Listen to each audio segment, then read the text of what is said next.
Hello, fellow flourishers. Hope you're all doing fine. And here is our first story. We'll call it The Secret because that's what the story is all about. And this is our first story on By the Fireside. So let's say there are two friends, and both of them grew up in a village. They were very close friends, and they grew up together. They played together. They pretty much were, joined at the hips for a very long time in their life. And then eventually, one of the friends left the village to go to a distant city or town, whatever, right, for something. And then here, this friend is now returning after spending a significant amount of time outside their village.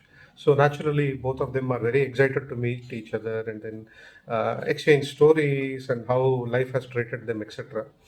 And the guy comes back, he gets down from the bus, and his friend is already waiting there, the guy who stayed back in the village. And they embrace and in exchange pleasantries and all of that. And after that is done, this guy asks, so how have things been back home? And the guy who stayed back, he says, I've got a secret to tell you, something really important which I cannot share here. Right, so the friend says, hey, I'm all excited. Let us directly go to the river bank where we always used to sit and talk for hours on end, before I left the village. Excuse me. So they said, yeah, okay, let's go to the river bank. And they both walk along. And then after a while, they get there. There is hardly a soul in the river bank at that point in time. Let's say it's just later in the morning. So nobody is bathing or anything. Right? So then this guy asked, the guy who returned asked, okay, you wanted to tell me a secret. Why don't you tell me? So the first friend, the guy who stayed back in the village, he goes like this. The friend says, no, no, hold on, stop. Why are you doing this? Right? You don't have to whisper in my ears. He says, why can't I whisper? Why shouldn't I whisper in your ears? It's a secret. So this guy says, come on, man, look around. There is nobody, right? And you can probably talk to me like you're talking to me right now. There is no one else who's going to be able to hear what you're saying. Then this guy says, you went to the city and you became all very smart and intelligent, is it? You think I don't know what a secret is? So the guy says, okay, no, man, why are you making this about my going to the city and all of that? It's a simple thing. You want to tell me something that's a secret and there's nobody around, no one can hear us. But you don't have to whisper for that. Then friend says, see, again, you're showing off your city knowledge. Yeah. You're using many words for the same thing. Then this friend thinks, okay, why to bother me? He probably is already feeling bad that he got left. He said, okay, fine. You tell me what a secret is according to you. And then the friend says, a secret is anything that we speak in a hushed tone, in which we whisper to the other person.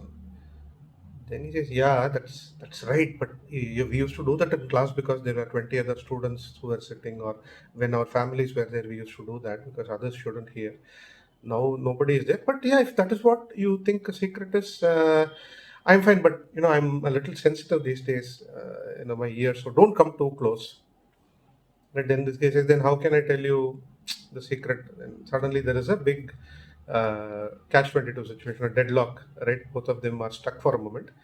Then this guy says, "Okay, it is enough if the words for the guy from the city, right? He says, if the words falling on my ears, in my ears, should be hushed. That's what you want, right? Yeah, okay. Does it matter how you tell them? No, doesn't matter. Then let's do one thing. You sit here. I will stand about 10 feet away.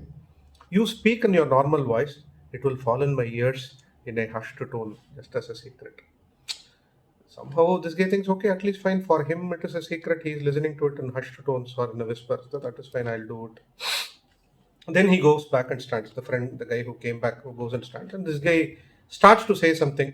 Suddenly there's a breeze blowing, or there's a horn of the bus coming in a distance. There is a cow moving.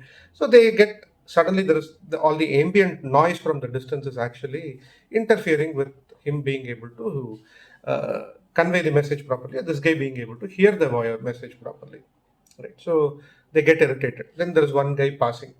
So this guy who wants to convey a secret, he calls the guy saying, Anna, come here. Okay, and the guy says, what? No, I have to tell him a secret. Right. And he goes to go through the same argument, and that guy also thinks, okay, let us humor this guy. Right? So he says, what do you want me to do? He says, stand in between us.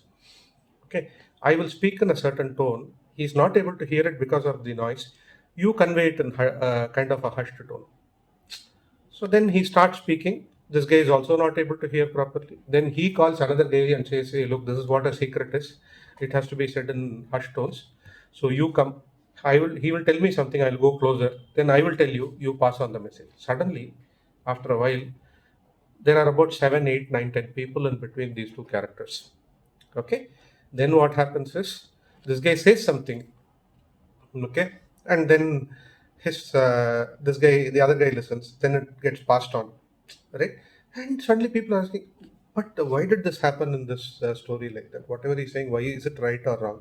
So people start discussing that and debating that before passing the message on to people who are ahead of them, right, or towards the other guy, the listener guy.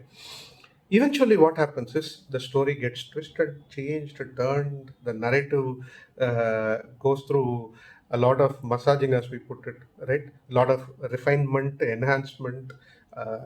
Bells and whistles get added, right? Desirable parts get cut out. More desirable parts, selectively desirable parts get added on. Suddenly, the message that goes on to the other end is absolute gibberish. And when that guy asks a counter question, why, how is it like that? Then two layers down, it says, I never said this. Suddenly, there's a huge melee, right? And then everybody is arguing, fighting, forming opinions, and all of that.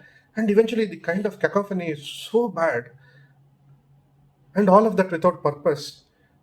Because even if this guy, the guy who wants to tell the secret, the friend who wants to tell the secret, shouts now, his friend cannot hear.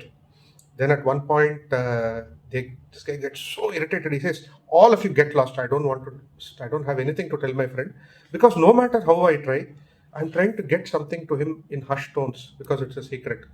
All of you are distorting the message and changing the tone. I would rather not tell him what this is all about."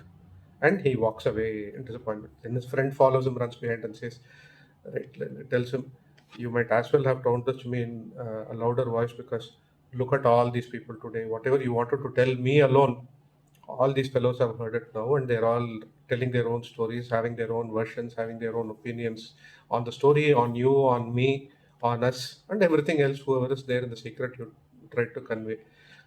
Ultimately, you never got your message across. Can you at least tell me now?" And he says, "Will you lend your ear to me? I will only tell it in hushed tones." And the story ends there.